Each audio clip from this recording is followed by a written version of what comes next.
Regular meeting of the Blaine County School Board, and like to welcome everyone. Philip, if you do the invocation. Let's pray. Father God, we thank you, Lord, for this opportunity to come before the public and, Lord God, to conduct the business of educating our children. God, we ask, Lord, that you would touch all those that are sick, Lord, that need your touch of healing. And God, we pray, Lord, for all those in our community, Lord, that are sick. And God, for those that have loved ones that have passed away, we pray that you'd bring consolation in their life. God, we ask, Lord, that you'd give us wisdom tonight, Lord, to conduct the business of our county as well as our kids here at this meeting. And God, Lord, we ask that you would continue to keep your hands upon us, Lord, to help us to grow both in knowledge of you and of life. We give you thanks tonight in Jesus' name. Amen. Please stand for the Pledge of Allegiance.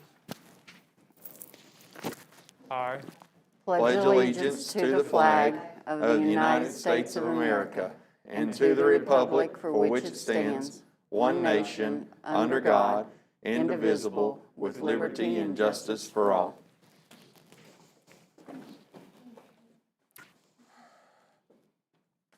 Okay, first action is approval of the minutes of the October 12th regular meeting. Excuse me. Any modifications or changes to those minutes required?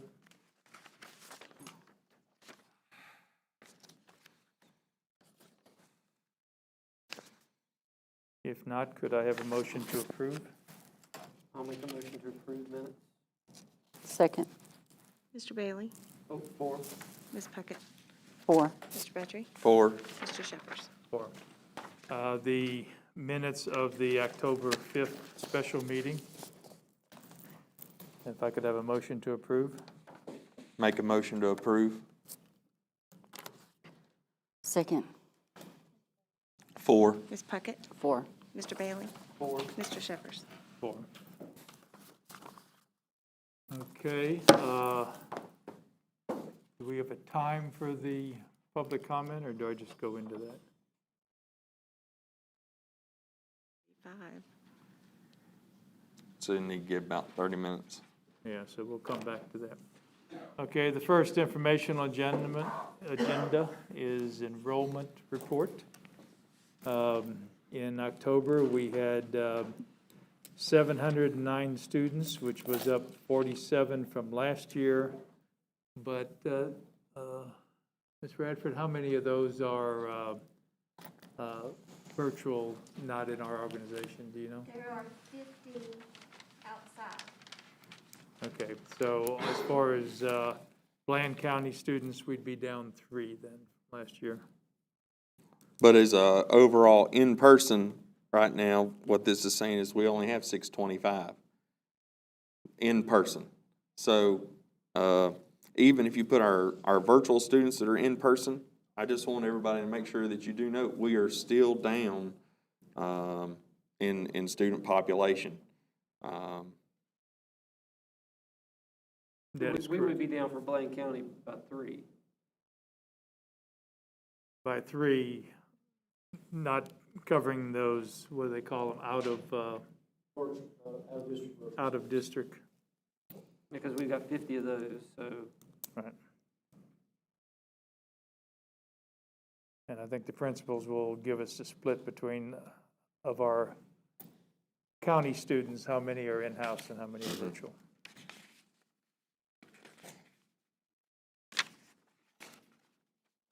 Appreciate y'all breaking down this report. That looks good, so we know virtual and who signed up for what. Appreciate that.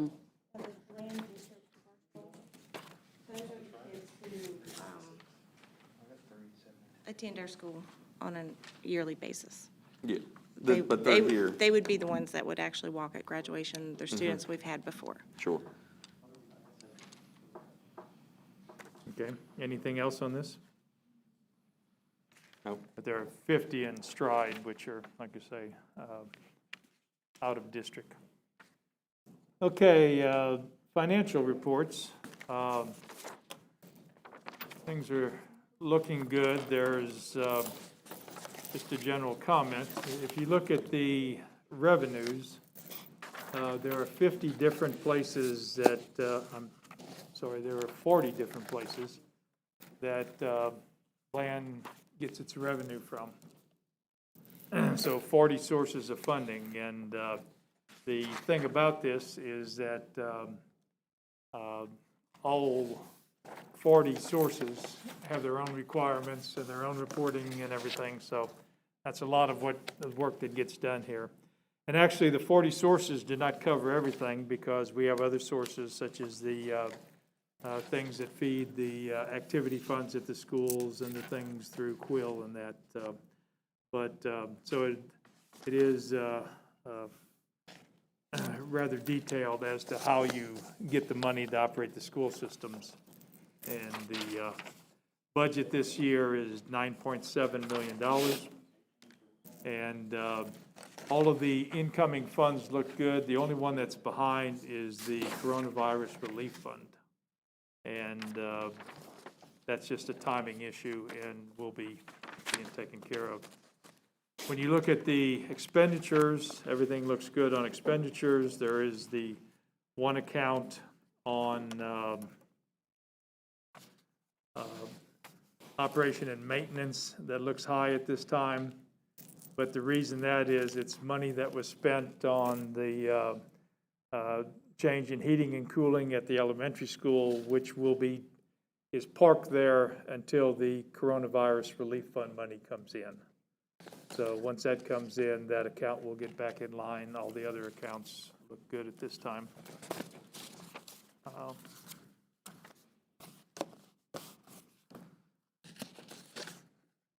Okay, I guess the next item, Mr. Mead, you said you would be handling this on the vaccination of children ages 5 to 11. Mount Rogers Health Department and our health department is going to be offering to our students ages 5 through 11 the COVID vaccination. This is all will be volunteer on the parents' part if they want their children to be vaccinated. That date is set now for November the 22nd from 3:30 to 6 o'clock in the gymnasium at the elementary school. The second dose will be given on December 13th, 3:30 to 6 o'clock at the same location.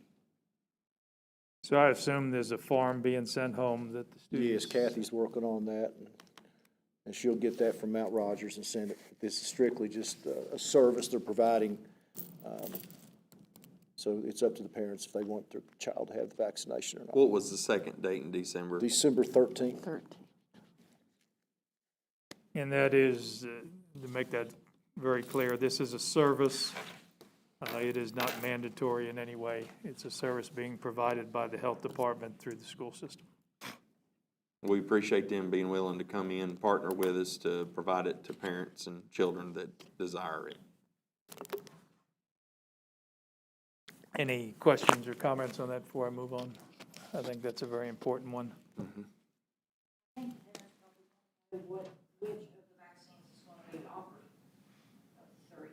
I'm not sure at this Now, our time. county, most of the time, has had Moderna, I think. It'll be on that application, I'm sure, which one will be.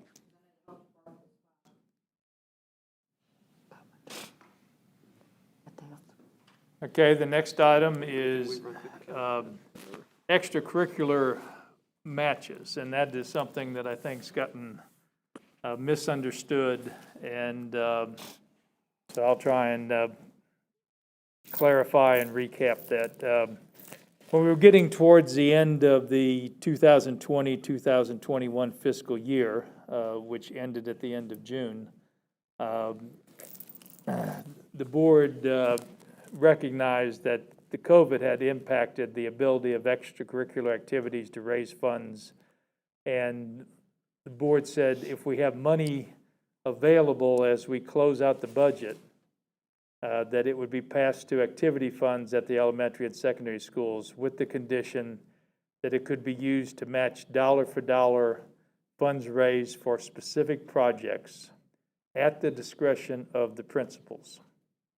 In other words, the principal could say that the matching funds would be spent or not spent. But this was based upon having money available at the end of the year. And as the year played out, there was no money available. So this money was not passed to the elementary and high school. And in the 2022 budget, which we're currently operating in, there are no funds included in that budget to provide matching money. Now, certain projects that were in process at the time this was being discussed, there was requests given to the board as to whether we could help them. And I know there was a football jersey project, and I'm not sure, there was one other one, I think. And the board did approve that. But at this point in time, while the board presented it as a possible program, it did not pass. There are no funds available. So that is not something, somehow people got the idea that there was a pile of money sitting there or a pot of money sitting there. And if they did something, the board was automatically going to match that. That was never the plan. The plan was to, have a good idea, present it to the principal, see if it would happen. But the monies did not end up available to even fund that. So that program does not exist. And so if people are looking to do that, as always, if somebody has a need and is willing to present it to the board will be happy to take a look at it. But just for an ongoing, I'll say, automatic program, there are no extracurricular matching going on at this time. Okay, updates. The principals. Tyler, you want to go first? Move us back a little bit. Up on my business. Let's see here. Haven't got to see you guys in 2 months. I think this is my first one here in 2 months. So glad to see everybody. Hope everybody's doing all right. Glad to see everybody out here. Little updates from Blaine County High School. Educational performance. We've got 372 students enrolled in our school. 2 of those students are online through Edgenuity and 16 are online through Stride Academy. Moving into quarantines and things of that nature. We've got 4 students, 1 added today, who are quarantined. None that are positive, just quarantined for an exposure. What's the lowest you've gotten to? 0. You did get to 0. Yeah, last meeting we was at 0, I think. Yeah, well, I think we were at 0 for about 2 weeks. Yeah. And you said your current We've quarantine got 4. is 4. Any staff or? We've got 1 staff positive. And he or she is slated to return next Monday. Like next week? Yes, sir. Okay. We just finished, of course, first 9 weeks. We had parent-teacher conferences set up. Of course, those were virtual. We had 77 parent-teacher conferences. 14 were attended. Every single teacher who was required to be on those calls stayed until, I think we went up until 7:30 that night. So the opportunity was there. Very few took advantage of that, but we're kind of rebuilding that process to get the parents that couldn't make it or chose not to make it, another avenue to meet with their teachers to help the students. And we've started scheduling our attendance meetings for students that are becoming truant. After we got past that last quarantine bunch there where we had 60 some out, and we've wheedled it down to about 4. Now students that are choosing not to come to school, we're addressing those issues. We still have students who are choosing not to come to school. Key events, and I think our student reps will touch on this a little bit, so I won't take all their thunder. But we did have a state qualifier for cross country, Miss Jessie Tyndall, and she'll be competing Saturday at Salem. She PR'd. Curly and I went to the region meeting, and she was motoring. She PR'd that day, so hopefully she can do it again this weekend, excuse me. Volleyball, Mackenzie Tyndall and Chloe Dillo both made second team all district. And Ashlyn Clemens and Cheyenne Holston made honorable mention. Julie Bailey's FBLA group, Abby Rasnick, placed second in hospitality management at the Concord Business Challenge, and we're super proud of her. That was a big accomplishment. There are tons of kids that come nowhere close to second place in those competitions, so we're pretty proud of her. Most of you saw in the paper, Nate Nolly, his picture of the greenhouse, placed fifth in the National Senior Beta Convention. That's pretty neat. I think he said in the paper he didn't really mean to take the picture, but it was a really cool picture. And things happen like that when you don't even mean to. So that's pretty cool. Band, let me pull up my email here. I didn't get to write it all down. Band, of course, they do their thing. Band is Mr. Perdue does a tremendous job with them. But his drum major, Morgan Williams, placed second place as drum major for the entire competition, regardless of band size or competitive class. So that's a testament to Mr. Perdue and Morgan. That's a big responsibility, getting up on that platform and leading the whole band program. So we're super proud of her. Let's see here. Of course, winter sports started yesterday at the varsity and JV level. Middle school boys and girls basketball started. I think they just played their fifth or sixth game yesterday. So we're about 2 weeks in on that. Played Giles yesterday, and I think boys got their first win. So we've been competitive in every game that I've been to. So we're super proud of them. MAC, of course, will be starting up. We've got the schedule for those. We've got some conflicting dates, but we're working on that. And that's led up by Miss Sexton and her crew. Is that going to be in person as well again? Well, they've teetered on both, but they're leaning towards in person, yes, sir. Okay. Which is a huge difference, obviously, but especially in that realm. Last year you had kids at home competing in MAC, which is, it's hard to administer that as it is. Our librarian, Miss James, and what's the librarian's name?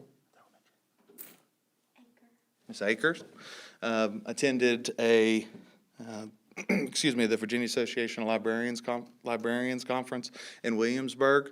I think it was a 2-day conference. They are extremely, and I can speak for Miss James, thankful for the opportunity to go to that. I don't think we've sent anybody since I've been here to that conference, and they enjoyed it a ton, and they're appreciative for the ability to go. So thank you. Plans moving forward, we're still in need of a vocational driver that can meet our timing needs. Tazwell's been extraordinary working with us on kind of bending that for us as we go. Our kids are missing about 30 minutes of instructional time there, but it adds up. 30 minutes in a week is a long time. But Miss Beavers, the principal at the Votech school, she's been working with our kids, and they do every year. But if we can nail down a driver that can get there a little sooner, I think we'll serve our kids better. The math and English tutors have been home runs. Miss Ingram and Dr. Willis. Dr. Willis coached with myself and Coach Hart a couple years ago. They've been tremendous. They've been in every room that we've needed. I haven't had to direct them past day one. They've taken the ball and rolled with it. We've got a lot of kids in and out with them, and they offer help in different subjects. Miss Ingram's a history gal, but she can do English too. Dr. Willis, he's a mentor. Our kids gravitate towards those people, and you got to have good people in your building, and those two are great, and we are appreciative of the opportunity to have them. Mrs. Day, formerly Miss Everett, started yesterday coming to our building. I think she's going to elementary school at the end of the week, offering instructional coaching assistance.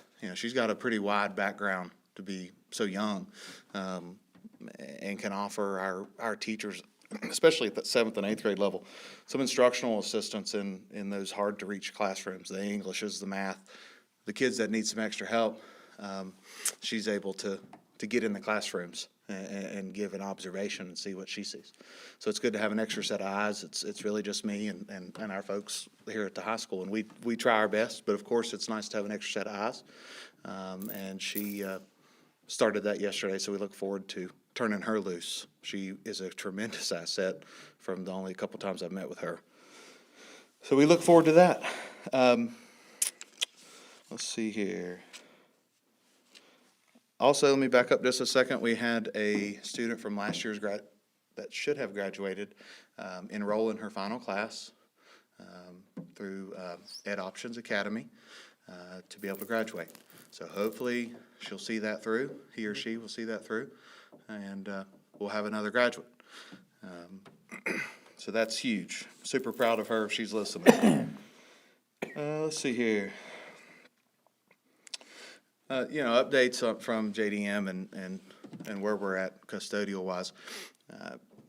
I can't say enough about the day crew. I think if JDM were here, they would say the same things. We've got some issues with the evening custodials. The two ladies that do that I've spoke to directly, kind of bypassed the chain of command and tried to head that off myself. And it's still somewhat of an issue.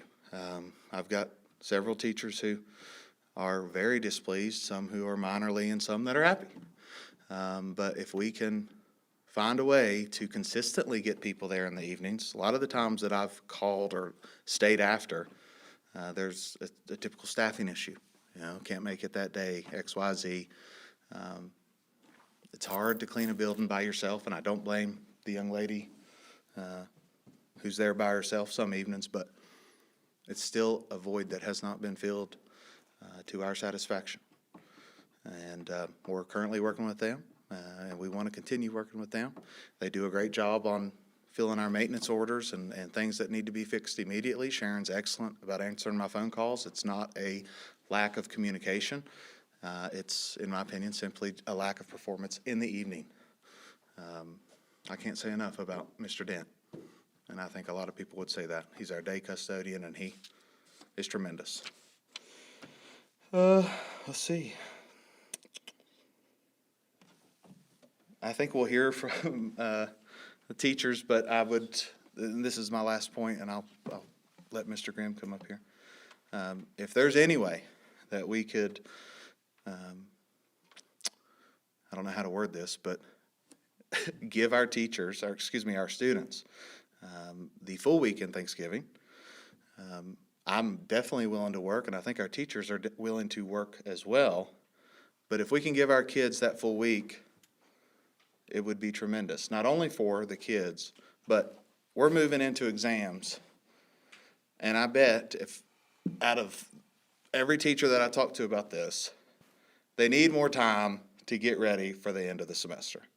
Everyone that I've spoke to has overwhelming things they need to get accomplished and would love, maybe one day, of being able to have a work day before the Thanksgiving break. So I'm just repeating some things that we've talked about in-house, but if there's any way to make that possible, one, for our kids, would definitely appreciate it. I don't think they're going to be there anyway, most of them. It's hunting season. But if we can find a way to make sure that our teachers have an opportunity to get their house in order, to get their bearings, I think if some speak today, they will tell you they are overwhelmed with some of the things that they're having to do. And it's, if we can give them that opportunity, I'd love to. And if not, I understand. That's all from me. Thank you. Thank you. Thank you, sir. Mr. Grimm? There's a lot to follow. I can't do all that. Oh, that's true. There you go. Good evening. Greetings from Blaine County Elementary School, teachers, students, and faculty. Enrollment currently stands at 346 students. Of those, we have 17 students currently enrolled in the Region 7 Virtual Academy. We've actually, in the last month, I'd say, gotten several students back, actually at the 9 weeks. Had about 4 students return to us from that program and took them back with open arms and very excited to have them back with us. Attendance trends right now, here, I'll hand that piece out to you. Do that and come back in. Oh, thank you, sir.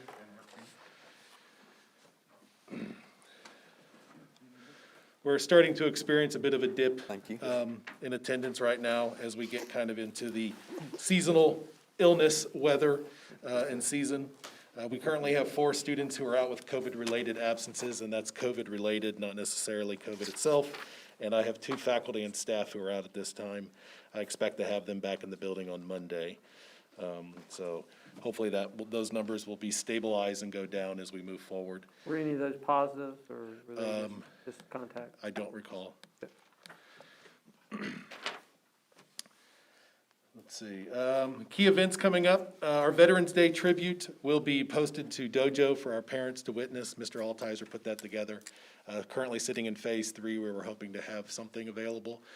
So he was working diligently with each of our student groups, grade groups, and is able to get those, and he and I worked together to get something on YouTube that was only accessible via the link that will be sent to parents, so it's not out there for the general community. And I think a lot of the videos that he took actually don't show the students. It might actually be his feet in some of those, and there's nothing more patriotic than Mr. Altizer's feet, of course. Hopefully somebody will give him a hard time about that tomorrow. Winter concerts are likely to be shared the same way depending on how we move forward. We did have parent-teacher conferences, and those were virtual. They were spread out over that evening, obviously, and some days prior and days following up, depending on what worked best for parents. My last count, we had 68 of those, which I'm kind of defeated that you had more than we did, but it's okay. I think I'll give you kudos there. Thank you, brother. No problem. I hate a competition. I hate losing. Let's see, what else? Robotics will be in Abington this weekend. I'm pretty excited to see them compete. We have 1 middle school age group that's working with our folks, and then it's, I think, 3 elementary teams that make it up. I think I'm going to put my money on some of the elementary groups. Pretty creative there. I actually got to help judge do a little practice judging last week with them. And very excited to see the students, what they're going to do and try to earn as many points as possible as they go through that competition. So that'll be a good one. Let's see, I've got lots of notes scribbled here. Plans moving forward. We will start benchmark testing on December 6th. So that is the week we come back from Thanksgiving. We do not start testing till that Monday afterwards. That's 2 Mondays, and that'll take us all the way through until break starts on the 17th. And that is the last day. That's a 2-hour early release. We are looking forward and very hopeful to be able to get extracurricular community-based programs back into the building. A lot of those are after school, obviously, but we're eager to do that. We know our students are excited about that. A lot of that is tied to school, even though it's not school-run. So we're interested to see how that can move forward. And let's see, moving forward, we are ready to rekey the building. There were some things that took place that we're happy to help out with that may help that move along. And then with JDM services, I can reiterate what Tyler says almost word for word. Day services far superior to night. Some inconsistency there, but they have been very good with our maintenance requests. As those were tied directly back to the fire marshal, those were all taken care of. So, but in a nutshell, that's where we are. So we're excited to get the semester rolling, get into the holiday season. So, anything else? Any questions? Thank you. Thanks. Virtual learning? Cynthia couldn't be here tonight, but she's been doing a lot of testing. I think Laura can speak to what she's been doing with the testing of the virtual students. And now we've pretty much asked her to help us out with being an instructional coach for the schools. And she's gone out to the high school first, I think, and met with Dr. Estep. And they've got a plan to help. She's going to help out with some instruction there. And she'll also, I think she's already been to elementary school a couple times with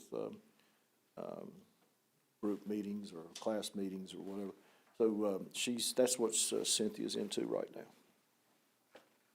Laura, why don't you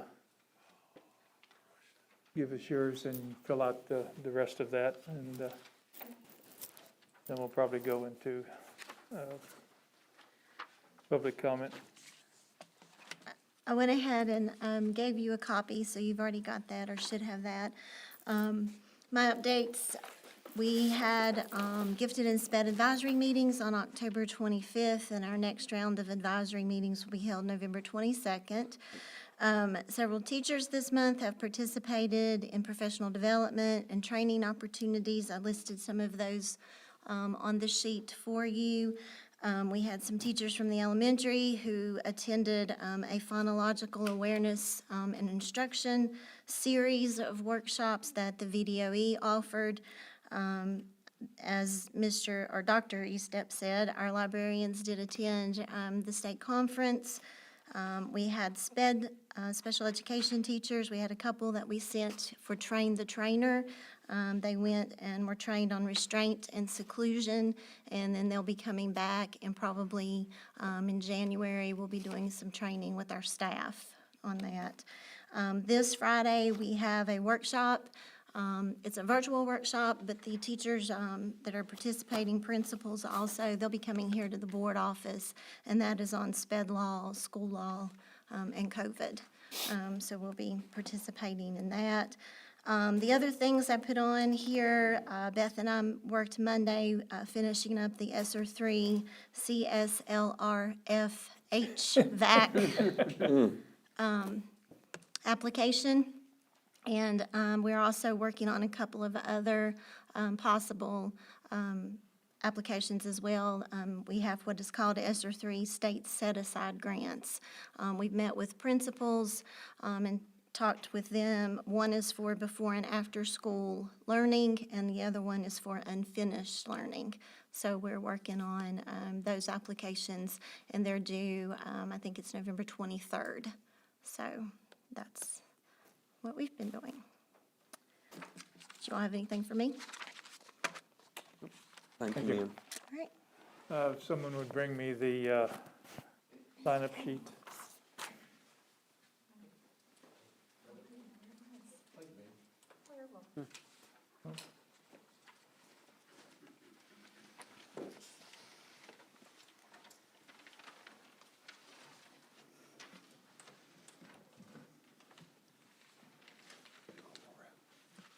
Okay.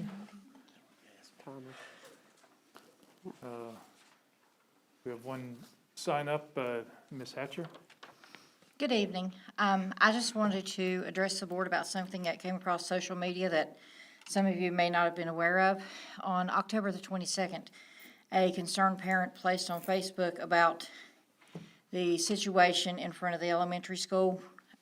Mr. Turpin is placed down there to handle with the buses, but there are children who are crossing in front of that elementary school. And if you've been through there, and I'm through there every day at 3:30, there's cars parked in front of the school. There's cars sitting to go in the side to pick up children. But there's nobody stationed out there. And I even went through there today, and there still was nobody out there.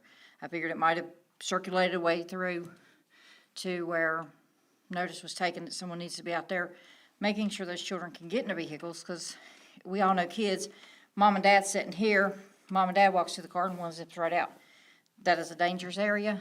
Something needs to be addressed, and Mr. Turpin is doing an excellent job with the buses, but we need a suggestion of somebody to come up there to assist when the parents are parked along there in the front for the cars getting in and out. The other day, there was 3 cars back because they was just sitting on 52 because they was waiting to get through the line. And that's a difficult situation to handle, I understand. But if we had someone out there working on directing traffic, even if you ask Sheriff Ramsey if there's someone who can come up there in the daytime, it's the sad part is somebody's going to end up getting hurt before somebody does something. But if it's handled properly, then the situation could be averted. So I'd like for the board, just as a parent of not even an elementary student, but someone who goes through there as a concerned citizen for these children and for the parents. A parent could get hit. People go way too fast. It's closed area, very close. And we know that there's a lot of big trucks that come in and out of there from ABB. And that, that hogs up a whole side of a road. So there's not a lot of room when they're coming through there and cars have got to pass and people are trying to get in their vehicles. So if the board would address that situation, I think it would be greatly appreciated by all the parents. Thank you. Thank you. Mr. Grimm, on that, I'm not sure what the rules are on parking in front of the building. I think in front of the steps, there's not supposed to be parking, is there? Yeah, I believe there are cones up right there now. The cones have been up for well over a month. There's no parking signs there in front of Yeah, that I hate area. to see, I mean, I get that, and I think maybe Officer Turpin, in some ways, for parent ease, has turned a blind eye to that piece. I'd hate to have to start enforcing that and handing out tickets, but if a concerned citizen wants that to happen, I guess that could be the piece. You don't allow children to be dismissed from the school from parents that are not in the parent pickup line, right? Say that again? Are we dismissing students to the edge of the road like what I believe is just said, or do parents have to come through the parent pickup line to pick up their students? So we have a parent lineup, if it's parent pickup, and they're walk-up parents, that has its own separate staging area, and we walk those students out to those parents directly. So if you see a student, they're under the supervision of their parent. Okay. I have a very small number of students that do cross the street, and they have their own staging area. And those are students where the parent has called in and requested that, and Officer Turpin walks them across the street himself. So if there are other students that, We got three different things going on, basically. Yeah, So, you're right. we got a school that's got 1,000 things going on. yeah, it's got different. Right, but you got the Either our ones- supervision, or they've been handed off directly to their You guardian. got ABB getting off work too. Yeah, I know. But you've got those for the bus, you've got those for the parent pickup in vehicles, you've got those that the parents walk over and pick up their children, and then you've got a small group that live across from the school that walk home by themselves, I guess you would say. And Turpin, Officer Turpin Deputy Turpin walks them across the street, or I have in the past when he's not available. Students know where to meet us, and we take them across. I mean, I've gotten complaints too that, on just traffic issues there, and if it means that we need to, change the parking arrangement, traffic there where the parents pick up their children with vehicles. But, I know it's not a, please take a look at it, and, you know. Looking at that's been similar to getting the flashing lights improved. Right, which you have gotten improved. Well, we've They are miraculously, flashing yes. now. But it's also trying to. Computer, I'll forward it to you.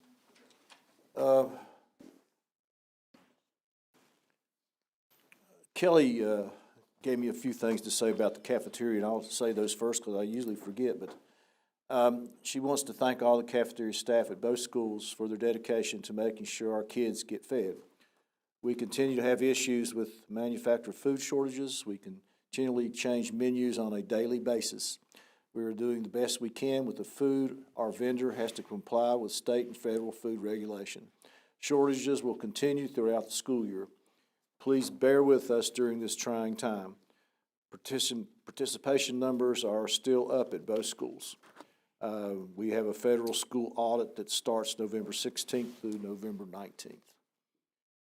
Again, I want to say thank you to Mount Rogers Health Department and our health department for providing this opportunity for parents, if they choose, for the children to have vaccines ages 5 through 11. Field house is coming along real well.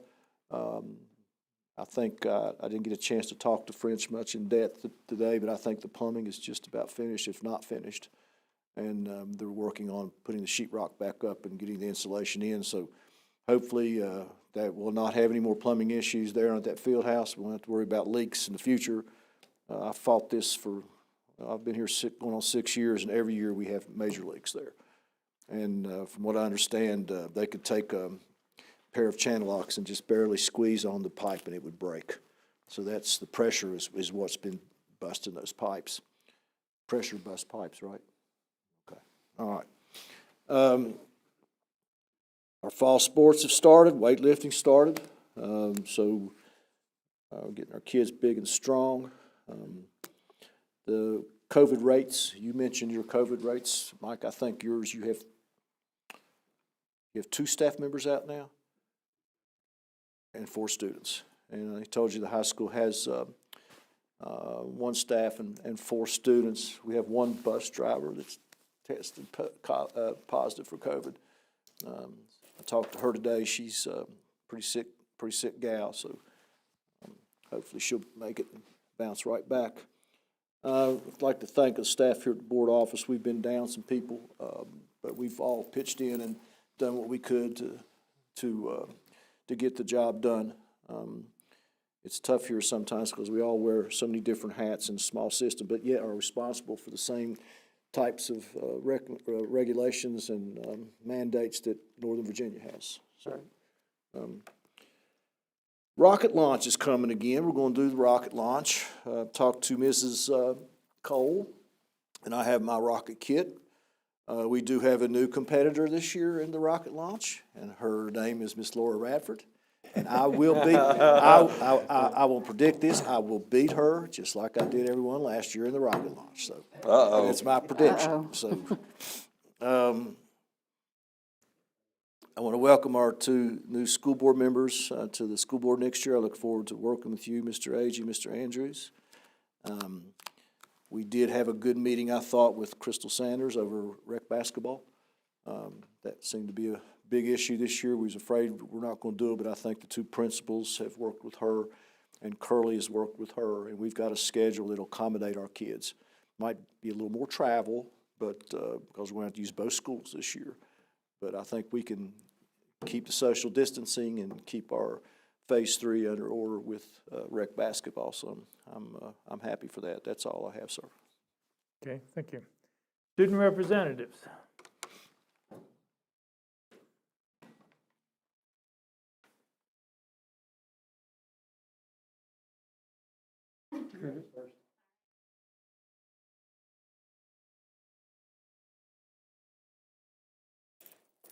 So the band has completed their marching band season, and it was a lot better than we thought it was going to be. So just a general additive of all of our awards, we got 15 first place trophies from 4 competitions, and which is more than our last 2 years, our last competitive years, so 2018, 2019 combined. So we're pretty excited about that one. We got 5 second place, 8 third place. We got 1 superior rating overall, which is the highest rating that a band can get at a competition. And then the rest were excellent ratings. And then we got the reserve grand champion, which was also mind-blowing, because that was 2nd overall for the entire competition of the day. So yeah, we're pretty excited about that. Also to mention the award that Mr. Purdue got. The band kids are pretty proud of Purdue. We feel like he definitely deserves that for his hard work that he puts into the band program. And we wouldn't be as successful as we are without him. So that's all I have about the band. Beta has started. We've gotten all of the enrollment taken care of. I do not currently have the numbers for it. I'll get that for the next meeting. But we did do a fundraiser for pizza kits to help with the state convention. That we're not sure if it's going to be virtual or in person yet. Beta is kind of waiting to see what all the statistics are for Virginia to decide that. So, yeah, we got pizza kits, and they're supposed to be delivered Thursday, so pretty excited for that.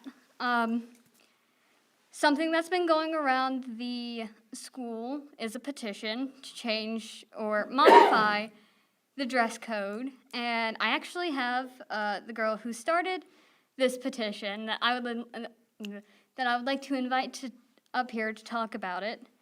So.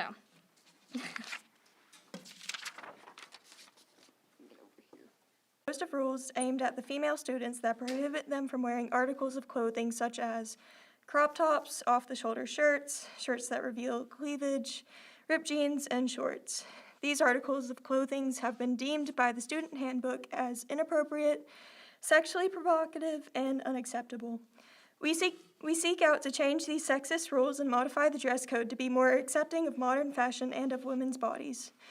First, I will be reciting the petition that has been written in the hopes of changing the dress code and going into further detail about said petition.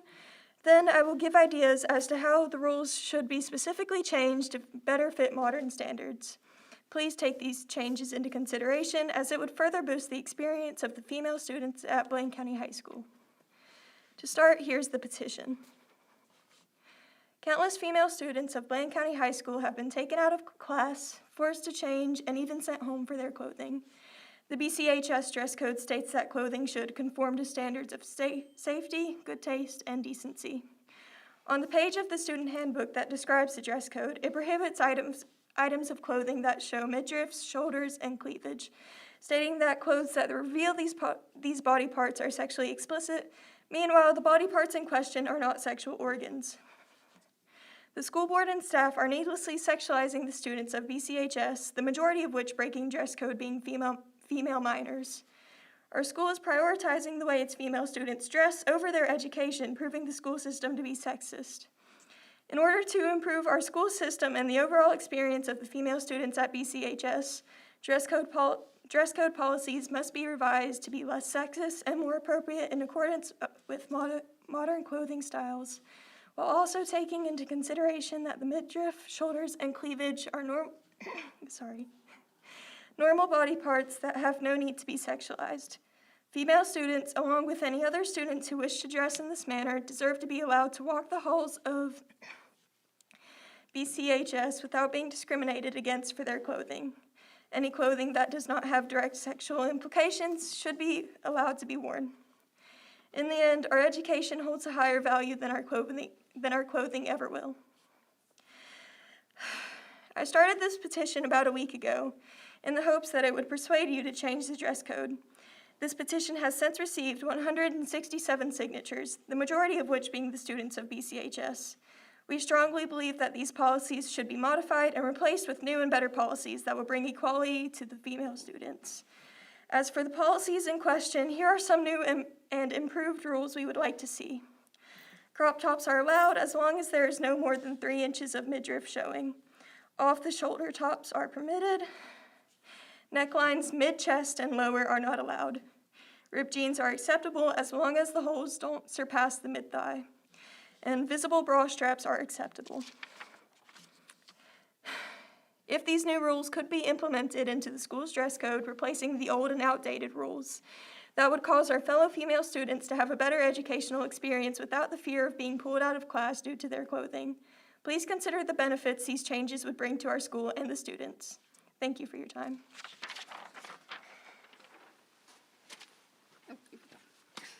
Okay, moving on to sports. All right. So I have a little bit here about basketball and a majority of other sports.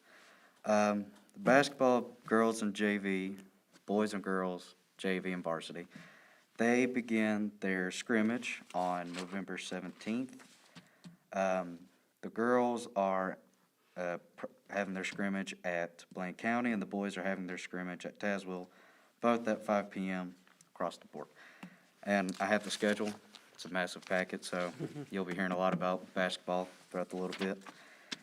And Jessie, she qualified for states, and she's going to her run this Saturday. She placed 9th in groups, and she played 2nd and overall in individuals, which is phenomenal. And a little bit about baseball. Baseball was pushed back since, about 98% of the people who are going into baseball, they're hunting, so they're pushing back the season so they can have a little bit more time to hunt, which I'm fully okay with that. And cross country ended November 3rd. Football off-season weightlifting began about a week or two ago. It's going very well. And soccer, they're having open field sometime this month. And practice starts February, but they're trying to start it sometime during January, just so they can get a little more practices in. And the official season in soccer begins in March, and come New Year's, January to March, around the April, softball, baseball, mid-season basketball, and several other sports will be up and active, so can't wait to see that. That's all I have. Thank you. Will we be playing like home games for soccer? We should be, I believe so, yeah. I thought we did, but I wasn't sure. Yes, sir. Any more questions from the board? Yeah, I have one. We're doing a lot of work in the field house down there, and the building's been there quite a while now, and hopefully the plumbing will solve all of that problems, but we're gonna try and do some painting and sprucing up and that. But across all of our sports, we seem to have a real problem with managing equipment and keeping the locker rooms straightened up and that type of thing. And even now with people down there working, there's helmets laying around, there's jerseys laying around, there's, I mean, I know it's not your responsibility, but I would just like some input. You know, you go to baseball dugouts, there's equipment laying in baseball dugouts. How do we get this under control? Because we can fix up the field house, we can paint it, we can fix all the lockers, we can put up places to hang stuff, but that doesn't mean a week later it's not a disaster the way it was. So structurally, organizationally, what do we need to do to address that? Not entirely sure, but, you know, with all the helmets, jerseys, and baseballs, footballs, soccer balls, you know, a whole bunch of equipment, it can and will be thrown around. I'm not, you know, really sure or come up with an answer on how we can operate with that to keep the organization clean, from locker room to fields and practice fields. I say what I can do is that I can try and talk to the other coaches and the students and see if all of us can conform to an answer or several answers, and propose that to the school board next meeting. Well, I mean, if we need to build a place, you know, to check equipment in, check equipment out, this and that, but I mean, Is that an option? anything's an option. I mean, Well, I'll keep that in mind, and I'll see if we can all conform to one answer, or maybe one building that can be a decent size. I mean, right now down there, we're looking at, you know, what we can do to make it easier to keep it organized, type of thing. And if we've got to build something, now's the time to do it. Okay, yeah, I'll talk to the coaches, and I'll talk to the students and the players and see what they think about that. I think honestly that would be a great idea. So maybe I'll look to the sports, see what they think, and I'll let you guys know. Okay. Thank you for bringing that up. Thanks. Thank you. Thank you, guys. And gals. Okay, that was everything from the student representatives. School board. Bill? Good time to be alive, ain't it? I just wanted to kind of pick on this point that I'm just incredibly grateful for the opportunity for our students to have the free lunch, free breakfast. Yep. And I'm glad to hear all of them that are taking advantage of it. I've been preaching this about everywhere I go, that food is something other that a lot of folks, we take for granted. But did you know that 25,000 people yesterday died from starvation around the world? So it doesn't sound like maybe a whole lot, but it is to me, and I'm thankful for this. I want to say thanks to Kelly and all the cafeteria staff for all the hard work they're doing. I know they're got this audit coming up and getting ready for it. I'm super excited about the coming term, working with new board members as well as the governor-elect, and I hope that they will take this opportunity to put their money where their mouth is and how they got there to fund education. And we've got a great opportunity in Virginia to do that, so excited about it. We'll see what comes. So that's all I've got for tonight. Thank you. Sharon? I want to say congratulations to JPAG, who will be my successor, I guess, and to my brother Dave, which will be Mr. Shepard's successor too. I think they'll do a wonderful job, and I really appreciate people that are interested, and I appreciate all the people who were running. And we have a wonderful school system, and it's been a pleasure to be here. But I don't know. all of our kids, all of our students, all of our teachers, like Philip said, all of the cafeteria people, everybody, bus drivers and everybody, all the people at the school board. It's a special group of people, and I've been honored to work with all of them. That's it. Wayne? I want to say welcome to the new school board members-elect, but also thank you to the two that will be leaving. Sharon puts her heart and soul into it, and she had the experience of working in the schools, and so she, she was always about the students and always about the teachers. She brings an insight from somebody on the inside, and it's always nice to have that view on the board, to have somebody that's got an inside view of how things work. And of course, Mr. Sheffers, your time and your efforts that you've put in on the board is very much appreciated. When I came on the board, I had lots of people trying to turn me off of you. I'll just tell you. And but I kept an open mind, and I was quickly, all the things that had been said, was quickly changed in my mind, and I see all the things that you've done, and that time and effort that you put in there, and I appreciate you. I appreciate knowing you. I'm glad to have got to meet you. I don't think we'd ever met before, prior to this, maybe at a wedding, maybe for Cody or something, but other than that, I am glad to have met you and to work with you on the school board. And Sharon, of course, I've known you forever, so Right. I appreciate working with you. Appreciate working with both of you guys. We're going to miss you very much. Thank No, you, thank Dwayne. you. We appreciate Thank you, that. Dwayne. I'm going to try and make a statement without getting political, but because I don't mean it that way. But various mandates from Richmond have really put the school boards throughout the state in the middle of things, I'll say over the last 9 months especially. And we receive information on a daily basis about all the school systems throughout the state.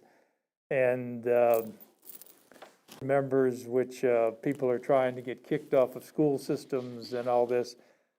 This whole thing has really gotten out of hand. And in several of the meetings we had here where concerned parents, and rightfully so, were here talking about things, I made the statement that they had to understand that the school board was not making these calls. The school board was just being stuck in the middle. And we were trying to do the best thing, keeping in mind that we want the students protected. We want to give them a good education. We want to help them through this stage of their life to be the best adults they can be. And that these things from Richmond needed to be fixed in Richmond. And I think this past election, with the number of voters that turned out and the statement that was given through the election, hopefully their opinion in Richmond and said, hey, you have to have respect for the local school boards. They are competent. They do know what they're doing. Their goal is to protect the students. So I was glad to see some of the changes that I think are going to come about and hopefully make the new members of the school board have be able to focus back on the things that a school board should focus on, because we've been hit with a lot of things which are usually not part of the agenda. Okay, moving into the action agenda. First thing is to approve payments. Does anybody have any questions on any of the payments? I have one.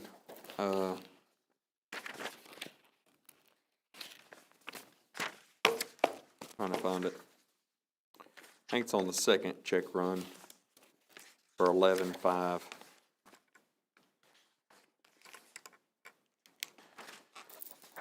Understand we had some lights replaced in one of the rooms by JF Contractors. The total there. Can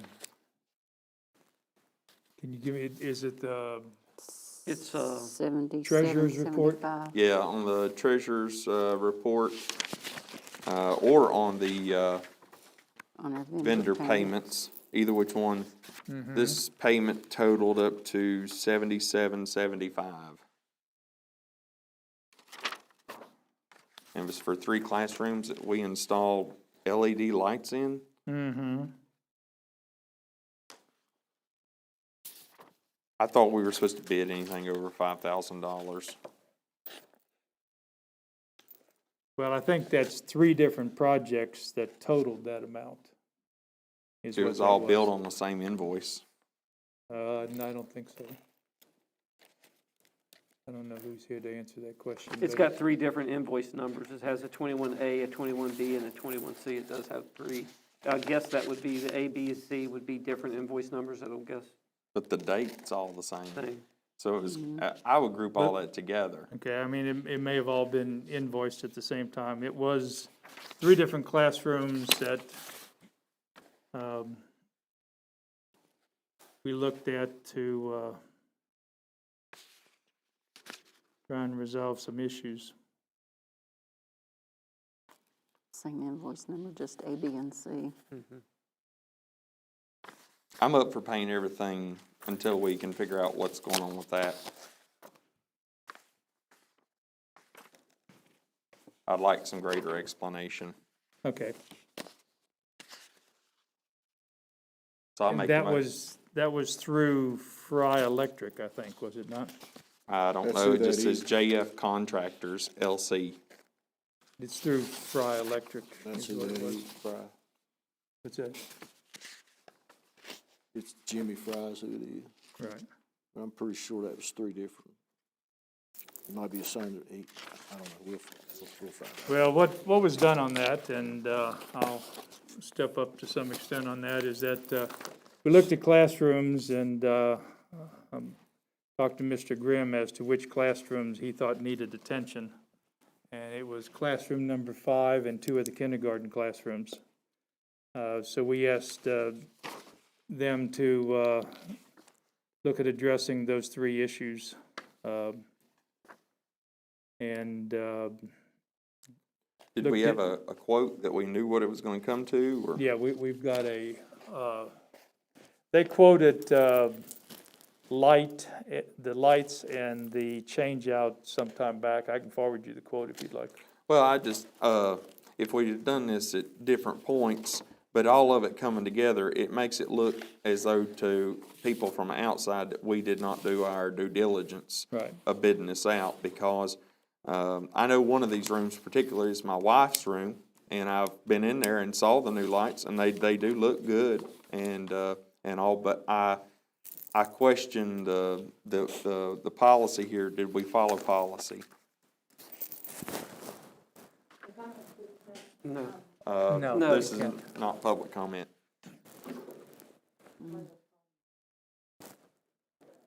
So I would move that we pay everything except the JF contractors, unless someone would like to. You can pay Were 3 there different 3 checks. were there 3 rooms that we had, was these 3 rooms that we actually had problems with, or, because you said that we looked for 3 rooms, or? We looked at, the thing about this is, we've got rooms with lights out. And the question is, do you go in and replace ballasts and put in bulbs? Right. Or do you replace lights? And then, do you go into rooms and replace this light, and that light with LED? And the one was room number 5, which we had problems with, and then the other 2 rooms that we were looking at trying to upgrade the lighting in were 2 kindergarten rooms. So we gave Fry Electric the request to do 3 separate rooms on 3 separate orders. Now, if you start bunching together everything that people do, everything's going to be above, easily could be above $5,000. I think, though, you gotta keep in mind, though, this has gotta pass audit. It sounds great and it's good to do like that, but at the same time, it's gotta pass audit. And if audit doesn't say it's okay, then we're gonna get in trouble. Well, I think we need to decide on some direction moving forward then. Next time we have a classroom that we need to upgrade, what do we do? We have a price from them, and we proceeded with that price. Well, I have a concern just from the fact that, I mean, that we went and done it, and we're doing a lot of work at the elementary and stuff, but I mean, we need to start looking at the high school, and if it was needed, it was needed, but we need to Exactly. start putting some money towards the high school, and I want to start tightening up the money that's actually spent on the elementary. If there's needs, we meet the needs, the things that are needed, but we need to start looking towards the high school for next year, because we have some plans that things we need to take care of, so. Well, just a comment on that, and I've been working with Ms. Radford on trying to get money to do the same thing at Building B that we did at the elementary school. Yeah, So, I know we are. it's not that the high school's been ignored. I mean, No. we've put a lot of money in the high school on roofs and walkways and Parking lots. parking lots, Yeah. tremendous amount on Lights, parking the lot. lights in the parking lot. A lot of things. So we've tried to prioritize and do the right one. I guess my problem with what you're saying, Philip, is I hate to hold the contractor hostage because we gave him the wrong instruction. Now, Well, and the I don't fact want to that hold, he invoiced all three of them the same date, I think you know the problem we have getting invoices from contractors. yeah, yeah. If he'd invoiced them 3 different times, would that make it acceptable? Well, I don't know. Yeah. I still don't think so, but, I'd be willing to pay for 2 of them at the moment. So we could write them a check. I know Cindy's already got a check here, but we could write them a check for 2 of them and leave the third one, whichever, looks like the 2835, leave it off this one. Well, if you're gonna do that, why not just write all 3 checks? Right. You're gonna- if Just you're gonna- write a separate If you're not check for gonna each use one. this check here, just write a check for the 3 different invoices. Either which way, whatever way is gonna pass an audit. Well, that, I think that won't be an audit problem if you do the 3 individual checks. Okay. But this is not a JDM issue, this is Fry. No, this is not JDM, this is JF Contractors. But also, I don't want to get into the thing where we're, each month, slowly, we're changing out lights, whatever, in classroom after classroom. And that's what is to move away from the coal heat at the high school like we did at the elementary school. Absolutely. And we've got to do that, because there may be a time we can't get coal. So- Yeah, but it has nothing, this part don't have anything to do with the high school. I just don't want to go through. Right, but you gotta keep the lights on. And Right. if we're gonna say, okay, and to do 3 rooms, and that decision can be debated, but I don't think it's a problem with the contractor. No, it's not a problem with the contractor, it's a problem with how we executed. And like I said, if we just done 2 rooms, then we wouldn't have this discussion. But if you all feel like we can cut 3 checks and that'll pass audit, then I would make the motion that we do that and we pay these bills. I'll confer with Cindy, but that would be my recommendation, so we don't hold the contractor hostage. Yeah, for I don't that. want to do that either. I just. Right, he's a small contractor, and he's been very responsive to us. So I'll make a motion to approve payments I'll second. With the 3 checks? with the 3 checks, correct, for the JF contracting. Sorry, thank you. 4. 4. 4. 4. Okay, O&M projects, projects that's going on right now, and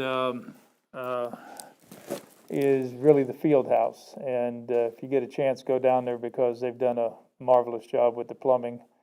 As Scott said, there wasn't a year went by that we didn't have 2 or 3 major leaks down there, and a lot of repairs because of the leaks. And so the building is separated into zones. They have, I think, 6 zones for cold, 6 zones for hot, and it's all been completely replumbed. And while they're down there, they're looking to paint and spruce up and fix various things that were a problem down there. So that's the main thing going on with O&M at the moment. They did remove the cinders or ashes, whatever you want to call them, from the elementary school. There won't be any more. There was an area there designed to keep them in. Do we want to surplus that stone, those concrete barriers, and get rid of them, or do you want them at the high school for a place?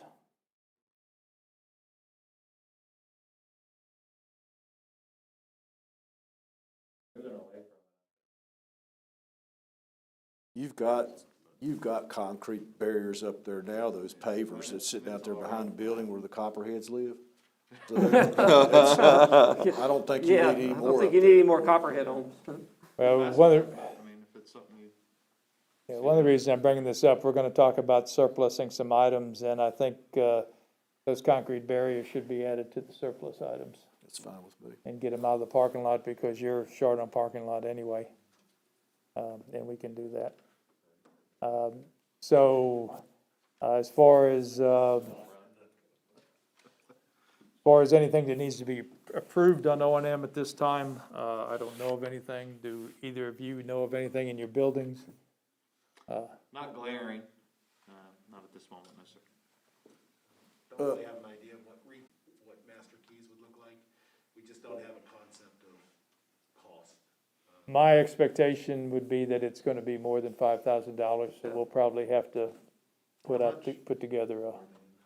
I told Mr. Grimm earlier this evening, I said, it may be best for us to pick a local contractor that we can deal with and get them to come in and kind of give them what we're kind of looking for, so that they can go ahead and kind of surveil and give us any other nomenclature or any other ideas of things that we're gonna need to put out there for bid, so we kind of already know. And then also work with that contractor in the future, let them know when we do put it out for their bid that they're eligible to bid on it. But that we do need somebody to help us with some of the legwork. And we understand that, dealing with these payments and so forth, there's people that you get to working with and they treating you good and giving you good service. But at the same time, we've got to do our due diligence of bidding it out so that we can comply. You're right, but when you do that, you can't give the impression that they automatically is gonna get the bid for doing that work. Exactly. You still have to bid it out to get the Exactly. low bid. But putting that up front, and they may say, I don't want to invest that kind of time with you. But then again, But too. maybe we can actually pay them to do the legwork for us if we have to. That may be a possibility as well. Another way to do it is when you do the proposal, is you say, okay, this is the result we're trying to accomplish. Yeah. Give us your plan.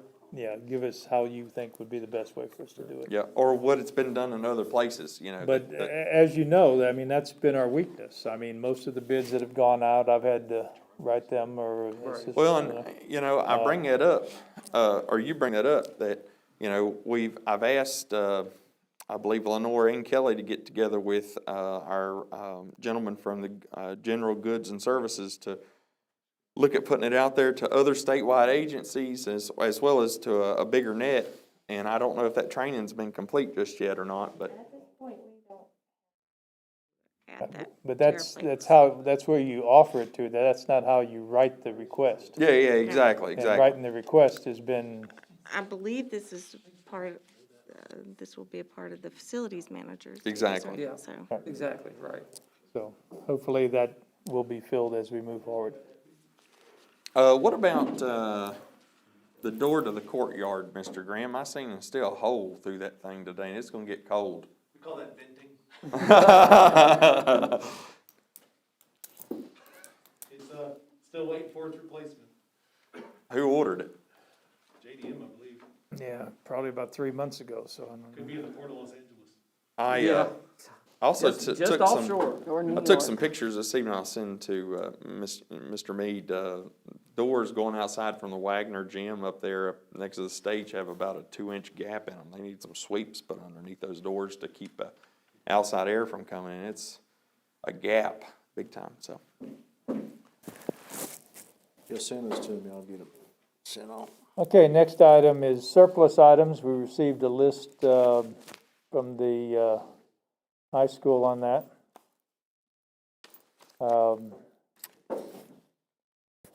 The statement at the top of the list says the equipment does not work.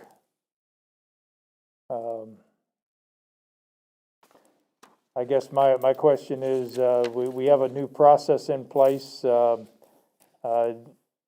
we want to have this many items in debugging our process, or would you like to have less, or what's your thoughts on this? Or does it matter? Because we're going to need description, picture, and contact on each of these items.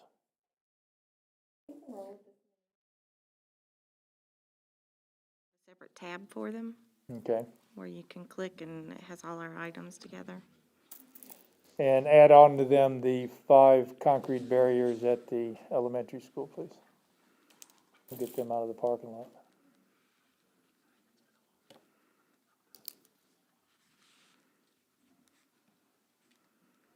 Do we need to make a motion on this? Yes, we do. No. I'll make a motion to turn these items over to surplus along with the 5 concrete barriers. Second. Mr. Bailey? 4. Mr. Buttrey? 4. Ms. Puckett? 4. Mr. Shepherd? Part. Okay, Will? the Quill appointment. You should have 2 sealed nominations. I believe you had this, Scott. I did.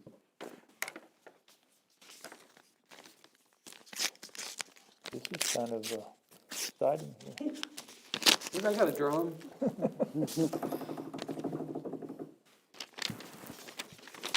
And the award goes to, it says, to whom it may concern, I'd like to nominate Bob Lingham to serve on the Quill Board for the Sharon District. Sincerely, Aaron Buttery, the better half of Phil. And the other one is from the better half, Phil. So, He's making 2 nominations?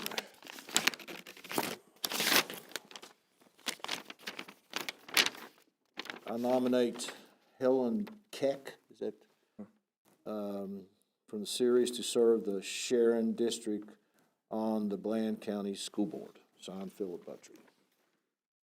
So we Should have say Quill Board. Quill Board. Yeah, We have 2 different nominations Yeah. for the Sharon District. yep. We sent 2 nominations. And part of the reason being is Helen and Bob would be great candidates. But I wanted to make sure Bob's name was thrown in there as somebody from our community that would, he'd be willing to serve as well. But either of them would be great. But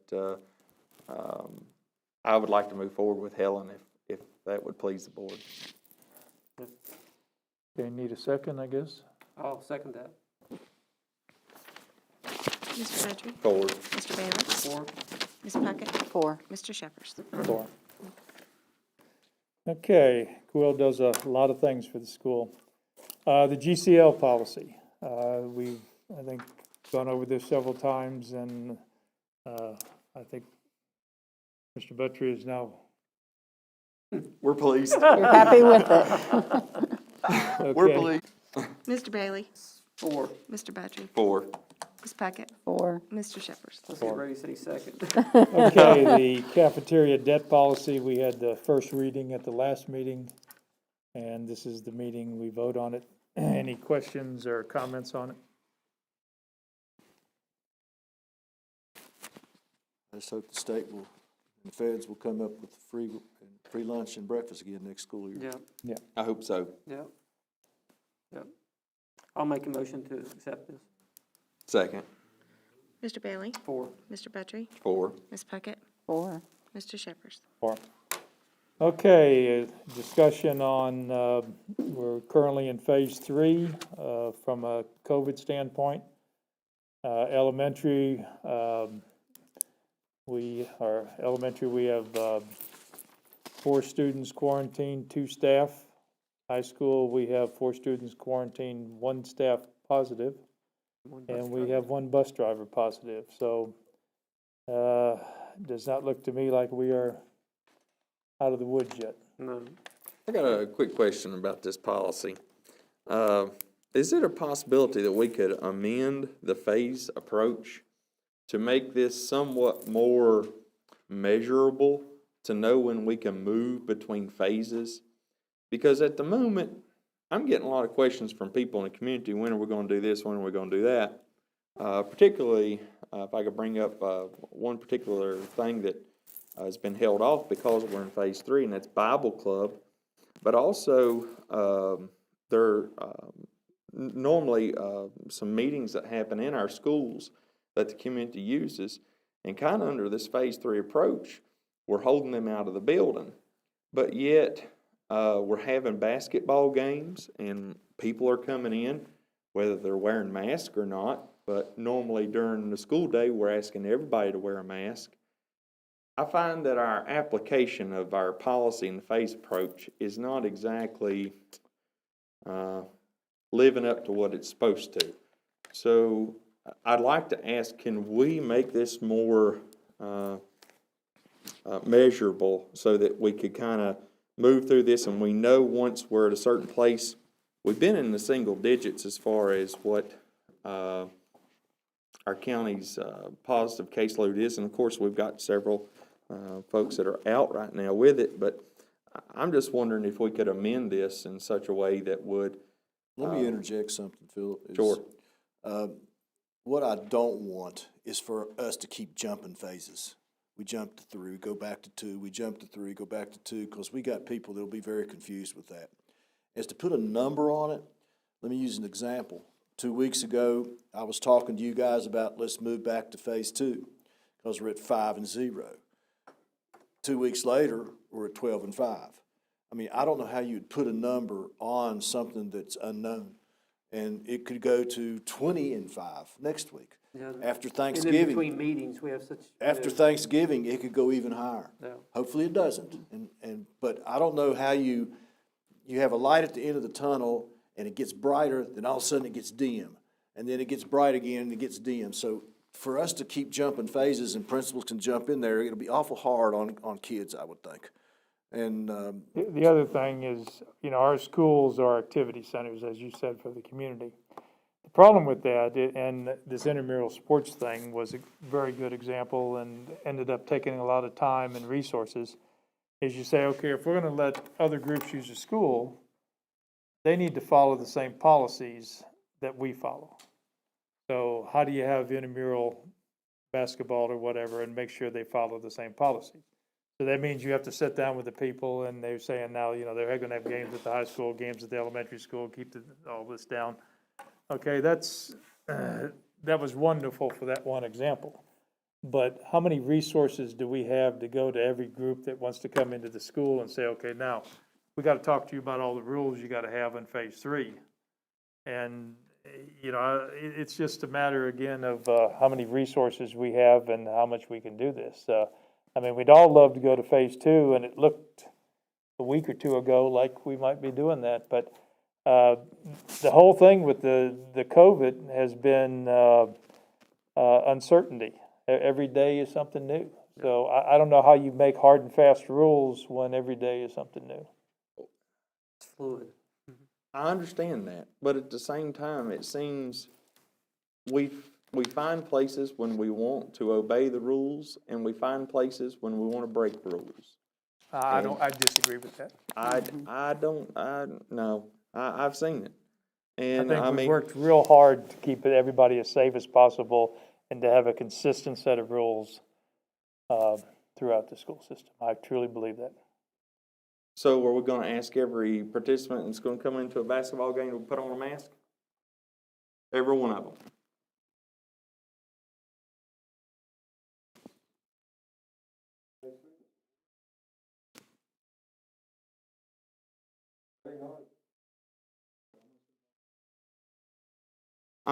Under phase 3, we're supposed to have no visitors. Last year, you gotta realize, we were at a place when we were kinda almost locked down that we didn't allow just anybody to show up to a basketball game. It was almost just parents that we allowed to come in. You see where I'm kinda getting at here? We're allowing I'm some not sure things- that was really phase 3 last year. These phases were set for this school year. And I understand that. last year was a learning experience for everyone. Yeah, last year, what was the term for the state? We were in a state of emergency or whatever, is that right? Yeah, the state of emergency ended on July the basketball games and stuff, it would be a constant job for just one person to go around and make sure you need to get your mask, put your mask on, put your mask on. I mean, we can do that, but it's gonna be tough, right, Tom? Well, I mean, but we're asking our students to do it all day long. Why would we not ask visitors to come in and do it? And I'm not the person who's really for mask wearing, but I'm saying if we're gonna make rules, then we gotta follow them organizational wide. We'll do it. What about field trips? We've been limited field trips to educational field trips, and they are to wear a mask and be distancing on, well, they have to wear a mask on the buses anyway. That's automatic.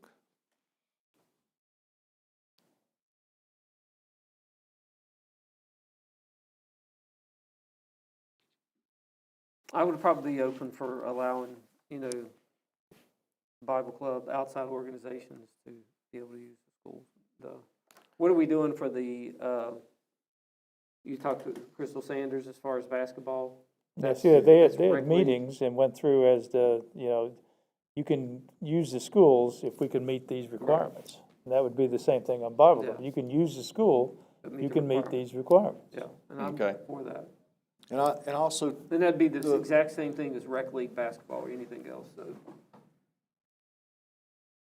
that's the first time we've met, I think, together with Rec League, and I think she understands we have rules and regulations to follow after that meeting, so. And by doing it for the two schools, it eliminates some of that crowd. And also the fact that we discussed too is, and I'll try to be politically correct when I say this is not a place that you open up and bring a bunch of kids, just release them for the day. It's you come, play your game, the next group comes in. So that's some of the things we discussed. And it's, and especially for things like that where we're allowing them to use the schools, they should be respectful of our rules. Oh, absolutely. They're using the Right. schools, they should be respectful. But you gotta explain the rules to them. Right, exactly. And like I say, every group you bring in, you explain the rules, and then you gotta come up with a workaround. Right. Well, we used to put 30 kids in a room. You can't put 30 kids in a room. You gotta do this, you gotta do that. So all of this consumes resources. So you guys y'all are good with Bible Club operating as long as they conform to whatever Mr. Meet Phase 3? Yeah, I think whoever's heading Bible Club up needs to come over to the school board office and understand what the requirements and discuss what they've got to do to meet those requirements. Okay. And to me, it'd be the same thing with jams or anything else. That's, And it's tough on school systems too that, I saw an illustration somewhere where it showed, when we're not in school, people are gathering and people are going to stores and people are not wearing masks and people are not conforming to how they should behave and act with this pandemic going on. Then when it comes school time, we enforce it. So it's tough on the school systems right now, but it is what we have to do right now. And I think Phase 3 is where we need to be, and I hate it. I'd like to move back, and I was ready to, you all know. that's all of our hope was at the Well, beginning of the year. I just want us to have realistic goals that we're never gonna get back to zero. I mean, we're always gonna have somebody there, so you're never gonna get to move down.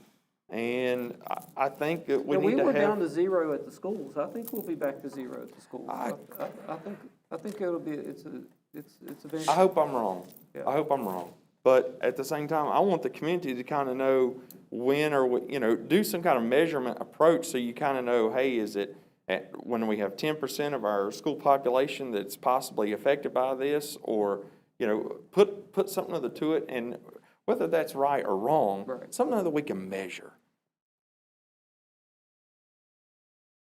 Yeah, I agree. I see the point.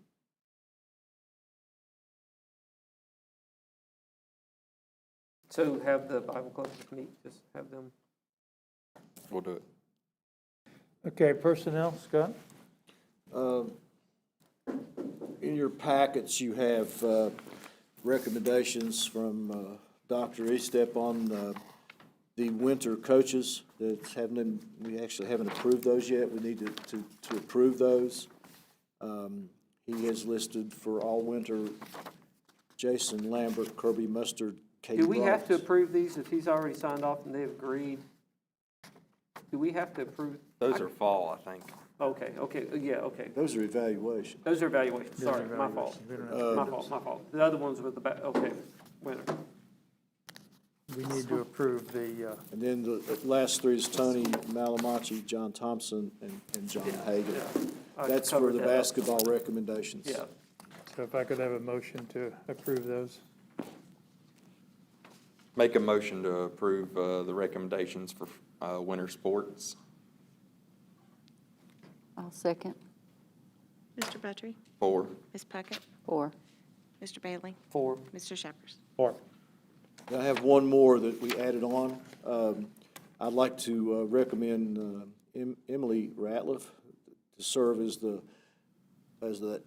math tutor position at the elementary school. It's a part-time position, 29 hours per week. I'll make a motion to accept that. Second. Mr. Bailey? 4. Ms. Puckett? 4. Mr. Buttrey? 4. Mr. Shepherd? Any other personnel issues?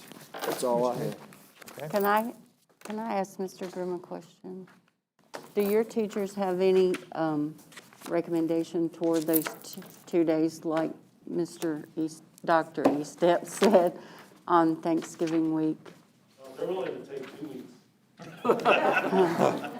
No problem. It's a competition between Tyler and I, but Okay. they would certainly be in favor, I know.